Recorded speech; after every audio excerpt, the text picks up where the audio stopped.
Hey, welcome everybody. This is ERock Christopher, and I will be your MC and host for today's event, day 2 of the Moonshot House Community Fintech Forum here in March of 2021. Super excited to have an amazing guest here with us today who is going to dive into the world of blockchain, cryptocurrency, fintech.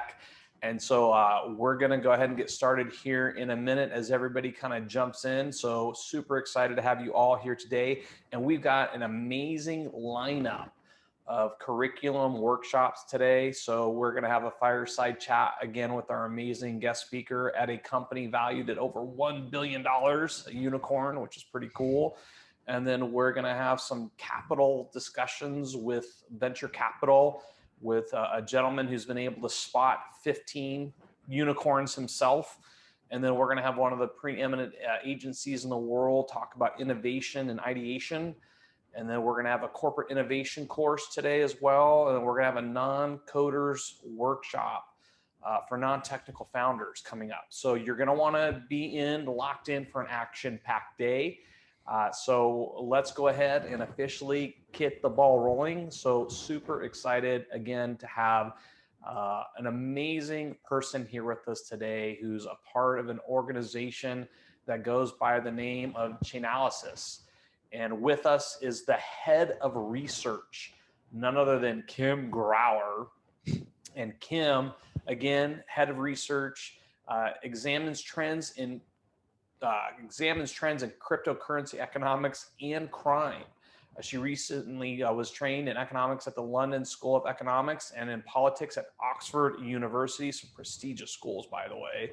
Previously, she explored technological advancements in developing countries as an academic research associate at the London School of Economics and was an economics researcher at the New York City Economic Development Corporation. Man, I'm just like taken aback at how you must know what it takes to be knowledgeable when it comes to economics. Well, there was so many times that the word economics was said there. It was like, I don't know, 15, 20 times. I'm hearing it back. I wonder if you're an expert at economics, right? So Yeah. again, we're honored and excited to have you here today. We're here to have a fireside chat. So I do want to invite the audience along the journey, to contribute questions that we can field and intersperse with our conversation with Kim today. So please feel free to utilize the chat box and post your questions there as we dive into a journey into the world of economics, crime, cryptocurrency, blockchain, and all of the above when it relates to fintech. So let me start off with a high level question. First, let's maybe tell us a little bit about, Chainalysis, what you guys do, and a little bit about your role there so people can get better acquainted, and then we can dive into some questions. Yeah, definitely. So I feel free to interrupt with any questions. If I use an acronym that I really shouldn't, just interrupt me and tell me to clarify myself, or if I'm not making sense, just let me know. But Chainalysis has been around since 2015, early 2015. I joined in mid 2017, and what they do is, sometimes I hear them describe themselves as the phone book for blockchain. They're not behind any token or any specific creating any specific protocol, but what they do is they exploit the transparency of blockchains. So every transfer is on a public ledger. They exploit that and work to identify the names of services that are managing groups of addresses. So you might log onto your Coinbase account or some other service that you use and notice that you're given a unique address. And what we do is work really hard to associate all of the addresses for certain services together, so that when you log into our software product, we're a software company, we're actually specifically a compliance software company. You are able to know, to the best of our ability, where transfers are coming from and where they're going to, in terms of who are the services that sent the transfer, what type of service were they, what's their name, and who's the recipient of that service. So a core of our business is just working really hard to make those what we call attributions. So identifying the core wallet infrastructure of various services. And you can imagine that there's not just exchanges, but there's 20, 30 different types of services out there. You have the exchanges, you have your peer-to-peer exchanges, hosted wallets, you've got gambling platforms, merchants, e-commerce, merchant service providers, uh, Ethereum contracts, decentralized platforms. And then you also have stuff that might be on the illegal side as well. It's still a service, but it's illegal. And that's your darknet marketplace. That's your ransomware wallet address. That's your funds that are controlled by hackers, your scam accounts. So someone who's a scammer who we've identified as a scammer. And we're also identifying those too, which is why you might often hear about us in the media when it comes to investigations or criminal activity, because we don't just monitor exchange activity, but our kind of a lot of the value prop that we offer is an awareness around what crime is happening. So if you're an exchange and you're doing business with a darknet marketplace, we're able to see that through our transaction monitoring. And the benefit of what I do, the cool thing about what I do is I don't have to do any of that business stuff. They're just like, Kim, analyze the data. So I have this really cool data set, and I get to say, hey, how much darknet market activity is there? Maybe a more specific question: how much darknet market activity came from exchanges or compliant exchanges? How has that changed over time? What off ramps, what money laundering mechanisms are criminals using in this year versus 2013? And you can actually see huge changes in the way that criminals are moving money over time. So I kind of sit on top of all the hard work of everyone at my company, and get to ask strategic questions that would, I'm going to quote our company motto, bring transparency to blockchain, by putting out these free reports, because our company has determined that this is a worthwhile research investment to just kind of raise awareness around what's happening in the cryptocurrency space. So that's kind of a summary of what I do at Chainalysis.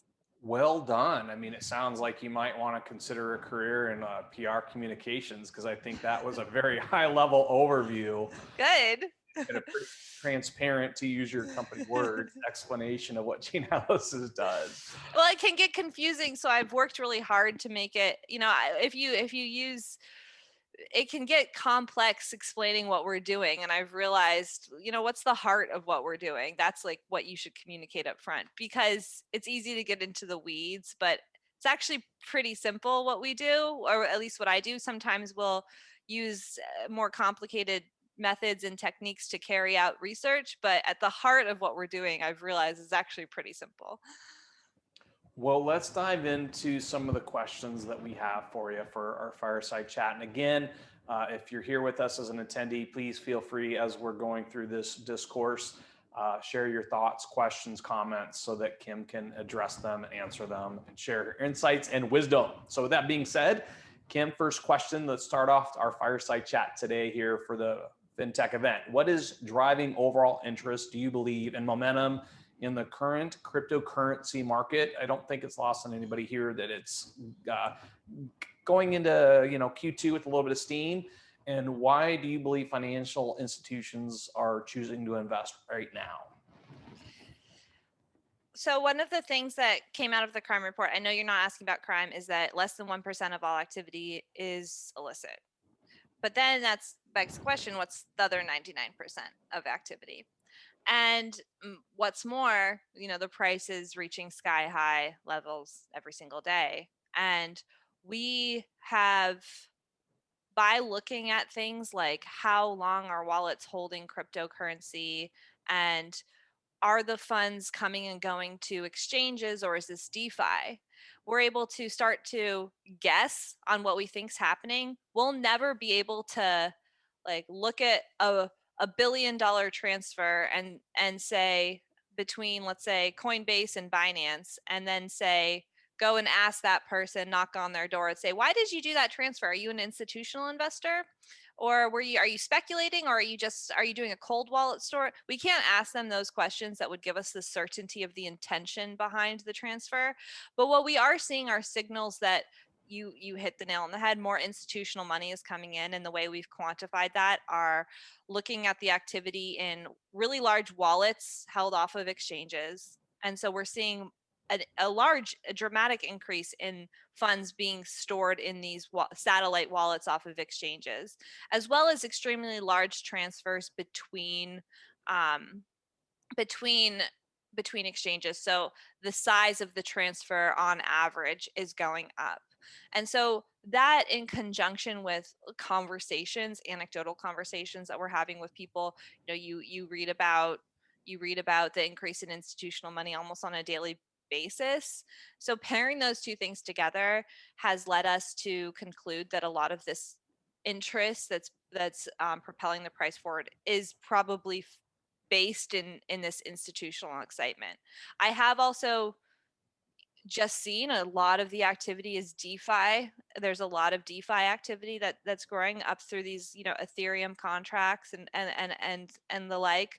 And so that's interest in a new technology that has a lot of possibility, that's kind of feels untapped, that people are realizing provides a lot of financial solutions. So the pairing almost of institutional money coming in, which we actually identified mid last year in our geography report, that paired with these interesting DeFi financial package solutions is kind of, I think, complementary and contributing to the growth. But that's like our assessment of the blockchain level data. We're not working with institutions. We're not hosting institutional clients and able to say, yep, we're having more institutional money coming in. It's based on the way we interpret all of these blockchain level metrics, and there's limitations to that as well.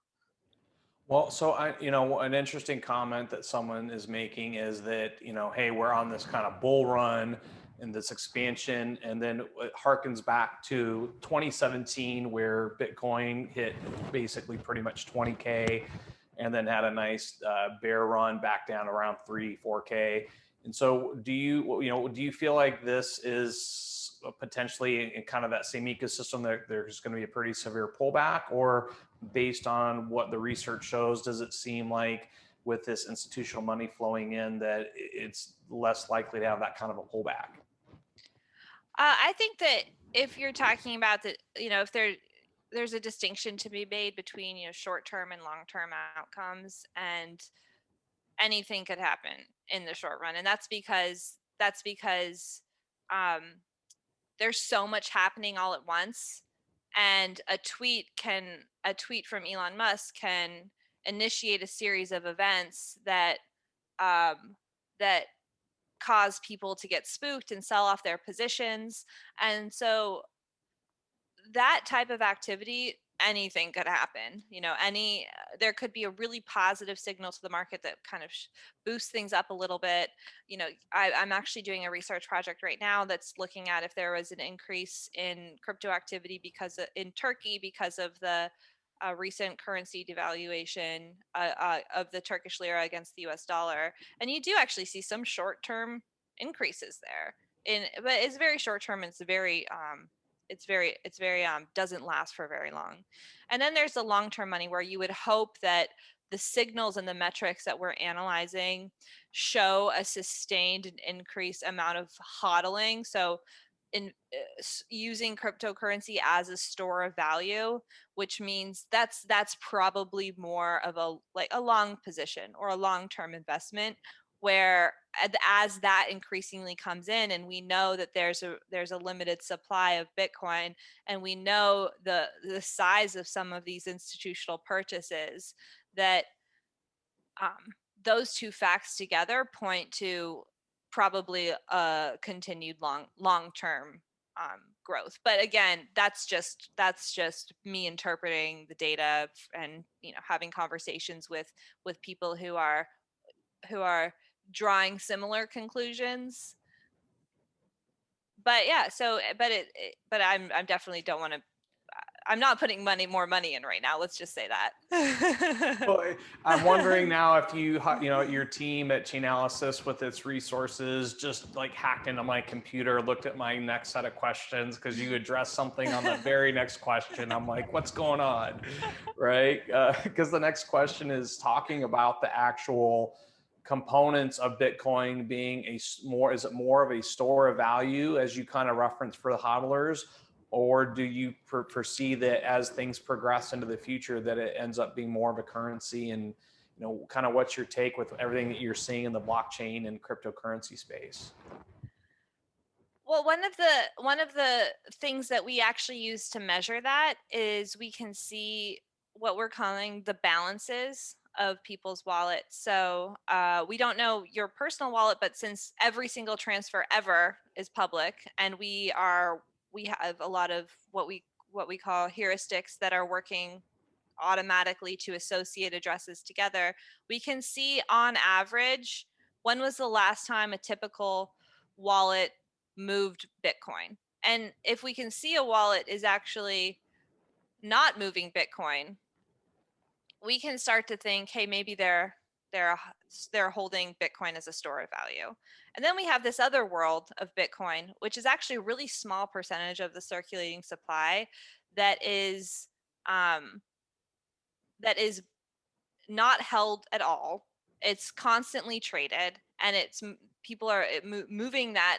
For every Bitcoin traded, for example, in a day on some exchanges, it's traded for every Bitcoin sent to some of these exchanges, these derivative platforms, it's moved, 50, 100 times on that exchange in a single day.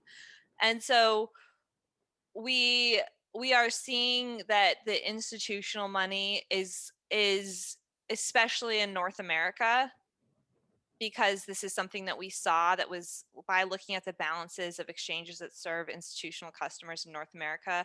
On average, the long-term balances were actually going up.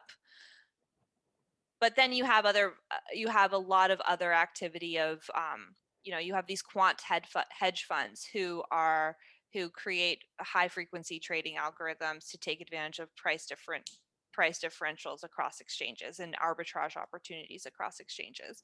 And so that is a targeted trading opportunity that's really based in finding arbitrage opportunities and taking advantage and moving your cryptocurrency around in such a way so that you can make money that way. So there's different strategies for different firms. I think the most common crypto hedge fund is actually a quant firm. So they're actually the ones that are the high frequency traders.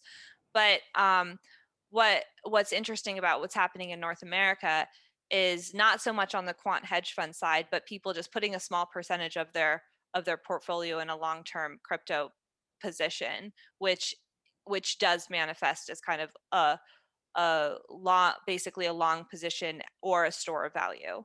So sorry, that was a little jumbly, but basically to highlight that institutional money is coming in this in a lot of different ways. And I think when you talk about institutional money coming in, I think what people do think about these quant traders, but I think what people really think about are institutions putting a small percentage of their current portfolio into crypto and just holding it. Well, we'll talk about that in a little bit. We can talk about what some of the companies are doing, like MicroStrategy and Tesla, things of that nature. But before we do that, one of the things that's pretty impressive is Chainalysis' rise to unicorn status in recent years. And the other day on yesterday's session, I was talking about being a little bit of the wild, wild west, if you will, this digital gold rush of everybody flocking to this ecosystem and figuring out who's doing what, how to take advantage of intelligent opportunities, building things in factors of trust. So, with all the things that are happening in the cryptocurrency space, what do you believe that has helped, or what factors are helping drive demand for the products and services that Chainalysis offers? And maybe you can discourse on that a little bit as far as who can benefit from collaborating with your organization. I think that one of the reasons why we've got such great, funding opportunities is one of the heads of one of our partners on one of our investment partner said, let's see if I'm going to butcher this quote, but in a gold rush, sell picks and shovels. Right. Yeah. Right. And, so sell what everyone else needs who's taking these risks. And Chainalysis kind of fits into that strategy, because the thing is that everyone who wants to meaningfully engage with cryptocurrency as a financial asset, they need to remain compliant.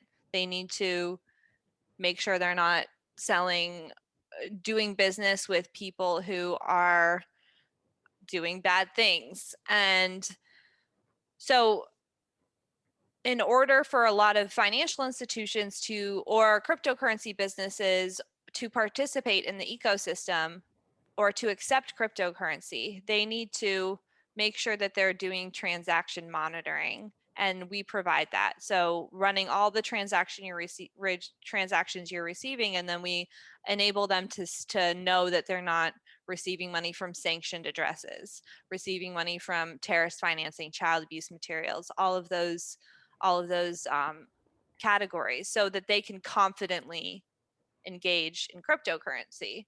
And we also are, that's one of the really interesting things, is that we are necessary for people to not all businesses, of course, not all businesses have to run compliance programs, but those that do, we or our competitors are kind of necessary to that journey, unless they build an in-house solution that is effective and meets the burden of proof that they required to show that they've done to breach compliance, to overcome those compliance hurdles. And then also we have just also been involved in really some interesting large cases. The Silk Road investigation, the takedown of the Silk Road, some other really big darknet marketplaces like Alphabay.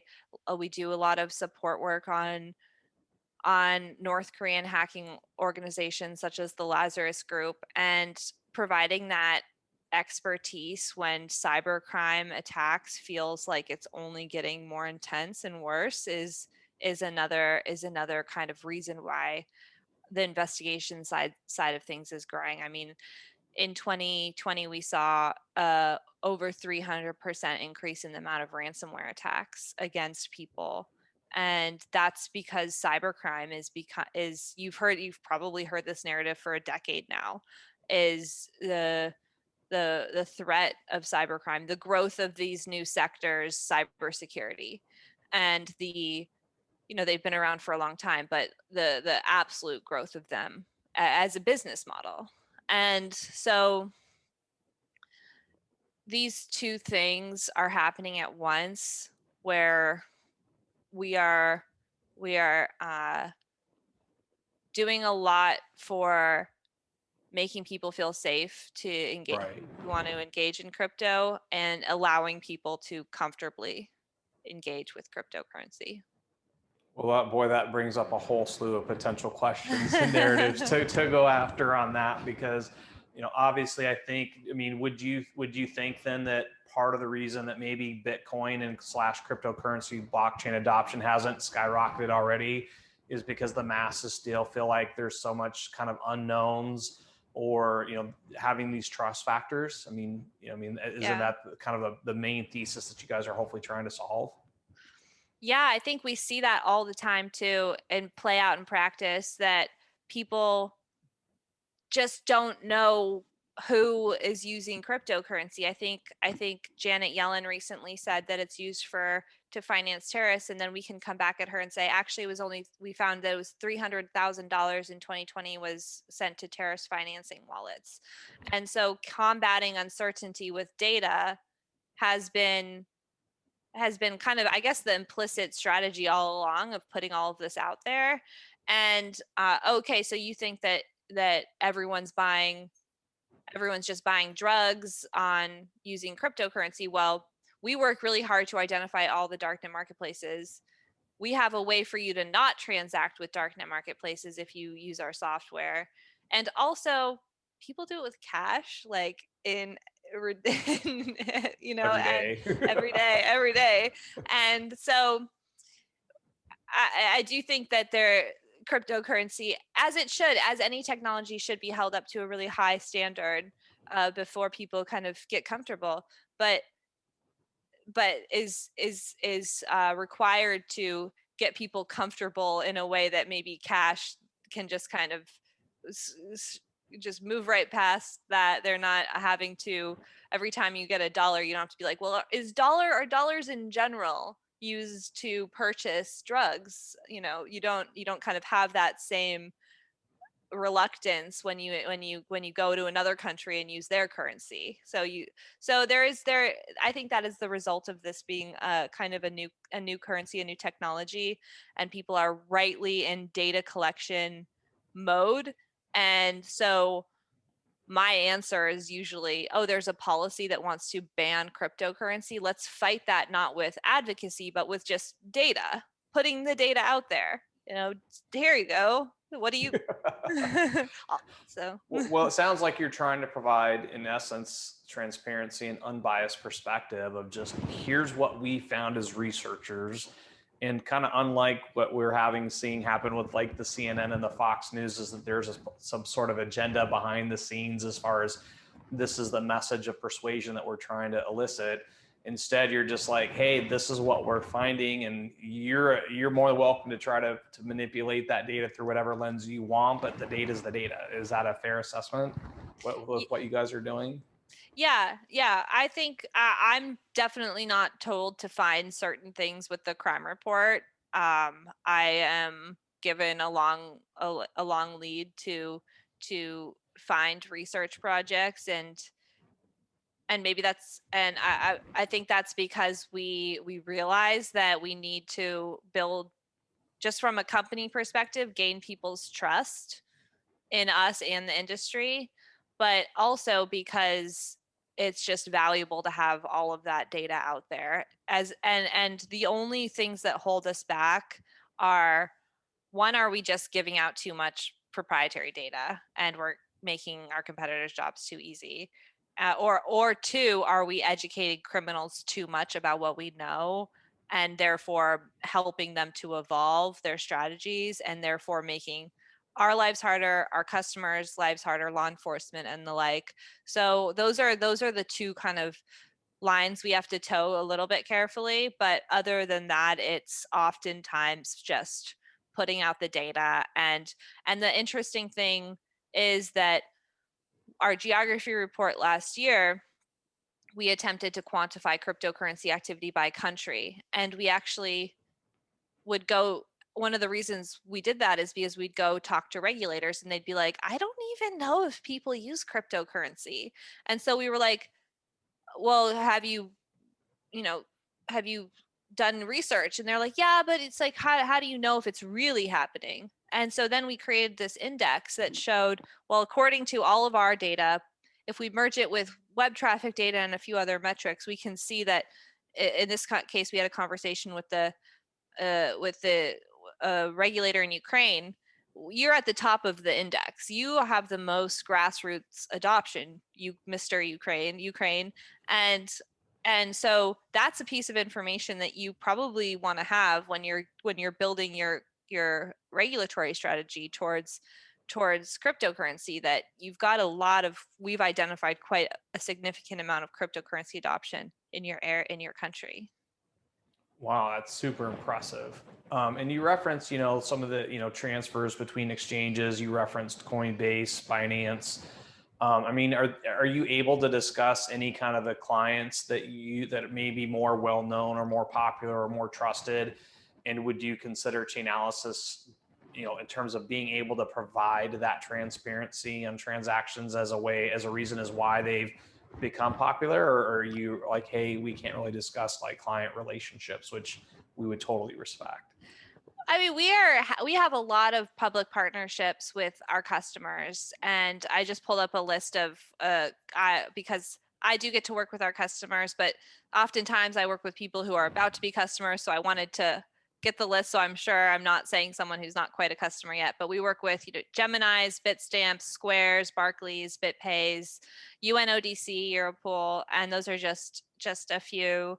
And we have a lot of partnerships that we where we like to work together with some of these groups in where it's not just we're selling our software, but also we're creating kind of a real partnership with these people.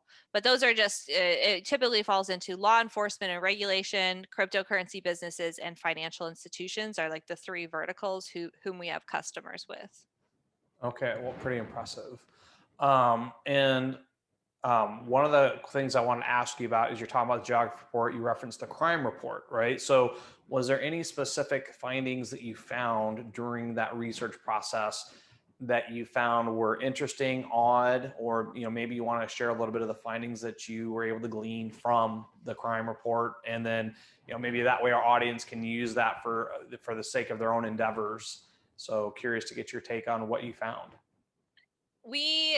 The report is very long. It's like 120 pages or something, and we cover, let's see if I can name all 8 types of crime off the top of my head. I usually can, but sometimes when I'm on the spot, I miss a few. But we have darknet markets, scams, terrorist financing, domestic extremism, sanction evasion, did I already say ransomware, child abuse materials, stolen funds, and I think that is it. And That's so 8. that's 8. Okay. So we those are kind of the 8 stories that we're going to have in the crime report, and depending on who you are, you're going to have a very different interest. If in you might really care about scams and not at all about terrorist financing. You might think actually the only thing that matters is sanctions, and darknet markets is kind of, I don't think darknet markets are wrong anyway. I'm not saying that personally, but some people do think that.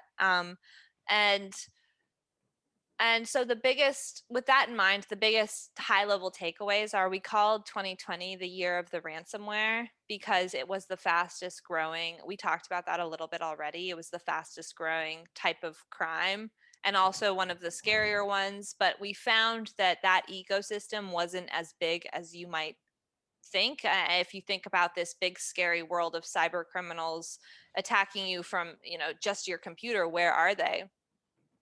With blockchain, you send that ransomware payment to a wallet, we're tracking it, we're following where they're going. And actually there's a lot of consolidation points where ransomware of different strains is merging into a few core wallets, which are known cyber criminal groups, and using a few money laundering off ramps to move that money. And so the takeaway is ransomware is growing a lot, but it's not quite as big as you might think.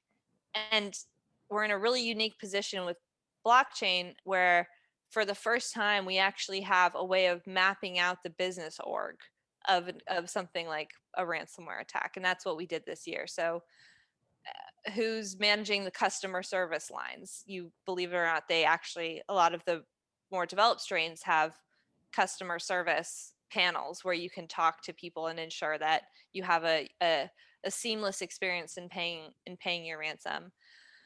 Another thing was it was the biggest year ever for darknet markets, that biggest year on record, which actually we report on darknet markets every single year, but this is the biggest year ever. It didn't feel like news though. And I think it's because people are kind of like, yeah, darknet markets, we've been hearing about you guys for a long time, so it's something that we're paying attention to. And but in terms of what is the most common type of criminal activity in terms of value, it's scamming. So the biggest share of overall criminal activity right now is still and probably will always be scamming. Not always, but it might always be scamming. These Ponzi schemes, financial crimes that promise you 50% a year for life on any initial investment. So those are kind of like, I think, the 3 major themes. But the last thing that I'll drop in there is we also brought in domestic extremism this year as well, kind of in a last minute move after the Capitol attacks on January 6th, because we realized there was a Bitcoin dimension there. And and so we threw that in kind of last minute as well. Well, so I'm listening to you, and this vision that comes into my mind, this picture, and I'm gonna just kind of throw this new acronym out there. I'm gonna call you the BCIA, right? So Blockchain Intelligence Agency. And in my mind, I'm just visioning like you're like, you know, that board that you'll see where they're doing like the reports, and you have the strings that tie into everything in the web, right? And you're pulling all this data in, and these are the people we're going after, and the mafia guys, right? So that's kind of the vision that you cast that I'm thinking of when you're explaining that. The BCIA. Yeah, I like that. I like that. I actually do have a board with yarn up connecting. No, I don't. I don't leave my computer screen ever anymore. Yeah, it's hanging on your computer screen. That's awesome. You put little thumbtacks in there. Yeah. But you talked about the scamming. I mean, obviously, you know, that I think that's part of the challenges that a lot of people are facing. And, you know, again, we had a great panel discussion with some amazing folks in the blockchain community and cryptocurrency community. And, you know, one of the things that we talked about was where do you turn to for trusted resources of information and guidance? Because there's a lot of information. You know, my wife has a term that she's monikered called the infobesity epidemic. You can go Google it. It's a real problem. So it's great. It sounds like Chainalysis is a legitimate way to be able to go find data-driven analysis and be able to ascertain which companies are in essence legit and which ones are a little bit more less legit, if you want to call it that. And so, like, again, like I want to make sure that I'm kind of clear to this audience is that you guys are offering these reports for free, correct? I mean, anybody can go access the crime report, the geography report, and glean some incredibly valuable information. And to your guys' credit, you could charge for it, and instead you're making it available. So kudos to you guys on what you're doing there. Yeah, that basically captures the research. We kind of put it out there, and I'm always interested to hear what people's thoughts are, or ideas, or research ideas, criminal things that I haven't paid attention to or I do not know about too. Well, I'm going to throw in a little bit of a curveball question, just one, Kim, because I wouldn't be a good MC or host for a guest if I didn't throw you a little bit of a hot seat question. But, you know, obviously you being a part of a billion-dollar organization, head of research, and all these financial institution, governments, entities are looking for you for guidance on here's the information, here's the trusted sources of data. Curious to know, where does Kim look when she's looking for additional intel on trusted sources of information, and if there's anything that you can share on that, and if not, totally cool. So where do I educate myself, basically? Yeah. Well, one of the things that I do is we have this awesome news feed in our crypto channel. So I'm actually really not great at going into the world of news and figuring out what's important and what's not often, because you're inundated. And we have a channel in our company Slack that is just people dropping stuff that they think is important, and kind of a little sometimes explaining why they think it's important.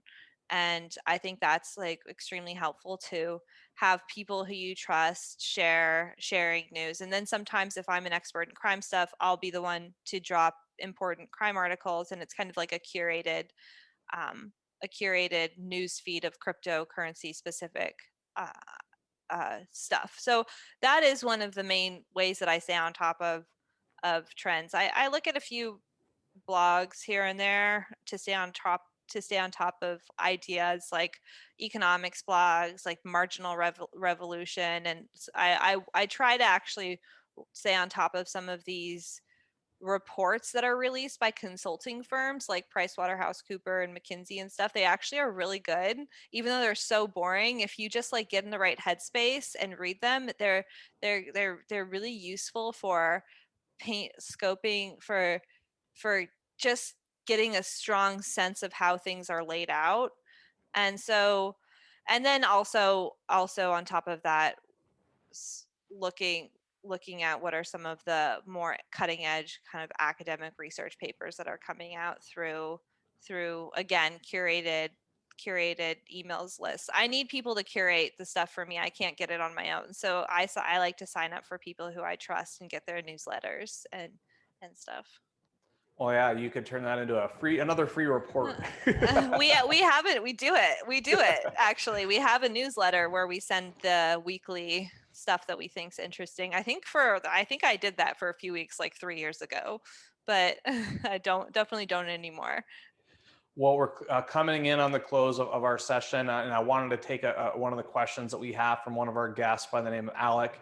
And his question is there a risk of de-anonymizing innocent private citizens who are using cryptocurrencies through your work and exposing them to risks that they are potentially not expecting?